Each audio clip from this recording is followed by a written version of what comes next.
একবার যদি দেখে এদিকে আসতে তো তাদেরকে নির্যাতন করে ছেড়ে দিব। আপনারা ভোট চাইতে আসছি, লিফলেট দিছি।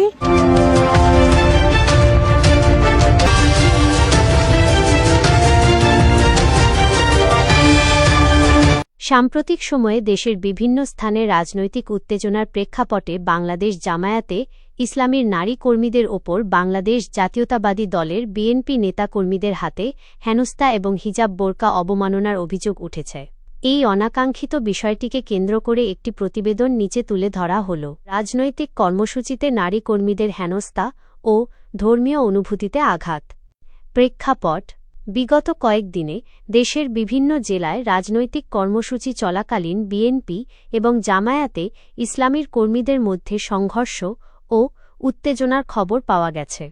এর মধ্যে সবচেয়ে উদ্বেগজনক বিষয়টি হল মাঠ পর্যায়ে জামায়াতের নারী কর্মীদের ওপর হামলা এবং তাদের ধর্মীয় পোশাক, হিজাব ও বোরকা নিয়ে টানাহেঁচড়ার অভিযোগ উঠেছে যে মিছিলে বা সাংগঠনিক কাজ শেষে ফেরার পথে জামায়াতের নারী কর্মীদের পথরোধ করে তাদের হিজাব ও বোরকা খোলার অপচেষ্টা চালানো হয়েছে।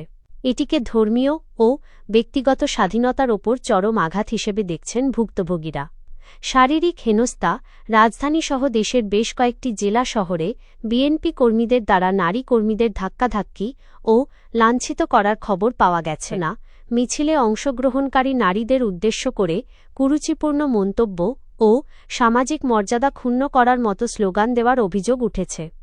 জামায়াতে ইসলামীর প্রতিক্রিয়া: জামায়াতের পক্ষ থেকে এই ঘটনাগুলোকে রাজনৈতিক শিষ্টাচার বহির্ভূত এবং চরম ধৃষ্টতা হিসেবে অভিহিত করা হয়েছে। দলটির কেন্দ্রীয় নারী বিভাগ এক বিবৃতিতে জানিয়েছে, যারা গণতান্ত্রিক অধিকারের কথা বলে তাদের হাতে নারীদের হিজাব ও বোরকা অনিরাপদ হওয়া অত্যন্ত লজ্জাজনক। তারা এই ঘটনার সুষ্ঠু তদন্ত ও দোষীদের দৃষ্টান্তমূলক শাস্তি দাবি করেছে। বিএনপির অবস্থান: অন্যদিকে বিএনপির স্থানীয় নেতৃত্ব অনেক ক্ষেত্রে এই অভিযোগ অস্বীকার করেছে। তাদের দাবি, এগুলো বিচ্ছিন্ন ঘটনা হতে পারে অথবা তৃতীয় কোনো পক্ষ বিশৃঙ্খলা সৃষ্টির জন্য রাজনৈতিক পরিচয়ে এই কাজ করছে। তবে দলের হাইকমান্ড থেকে এখনও এই বিষয়ে আনুষ্ঠানিক কোনো কড়া বার্তা আসেনি। জনমনে প্রভাব ও উদ্বেগ: সাধারণ নাগরিক ও মানবাধিকার কর্মীদের মতে রাজনৈতিক মতপার্থক্য থাকতে পারে, কিন্তু কোনো নারীর ধর্মীয় পোশাক বা শ্লীলতাহানির চেষ্টা কোনোভাবেই গ্রহণযোগ্য নয়। বিশেষ করে হিজাব ও বোরকার মতো স্পর্শকাতর বিষয়ে এমন আচরণ সামাজিক অস্থিরতা ও দাঙ্গা উস্কে দিতে পারে। আসবো না, এগুলো বর্তাছে পরে আলা বইলা পরে আমরা চলে গেছি।